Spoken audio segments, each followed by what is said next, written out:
Hello friends, எல்லாருக்கும் வணக்கம் and welcome back to the channel. Stay tuned with Ray. இன்றைக்கி நம்ம சேனலில் வெங்காயமே யூஸ் பண்ணாத கத்திரிக்காய் பொரியல் எப்படி செய்கிறதுன்னு பார்க்கலாம். முதல்ல ஒரு கடாயில் 2 டேபிள் ஸ்பூன் அளவுக்கு எண்ணெய் சேர்த்துக்கிறேன்.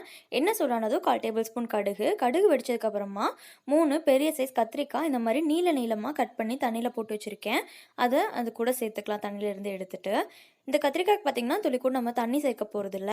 நம்ம போட்டிருக்க அந்த 2 டேபிள் ஸ்பூன் எண்ணெயில் தான் இது நல்லா குக் ஆகி வரப்போகுது. ஸோ இதை நம்ம மூடி வச்சு அப்பப்போ 2 நிமிஷத்துக்கு ஒரு தடவை எடுத்து கிளறி விட்டுக்கலாம், அடி பிடிக்காமல் இருக்கிறதுக்காக. நல்லா வேகிற வரைக்கும் மூடி வச்சு குக் பண்ணி எடுத்துக்கலாம்.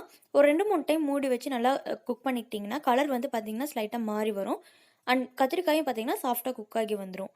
குக் ஆகி வந்ததுக்கப்புறமா லாஸ்ட்டில் உப்பு அண்ட் தேவையான அளவுக்கு காரத்துக்கு வரமிளகாய் தூள் சேர்த்துருக்கேன்.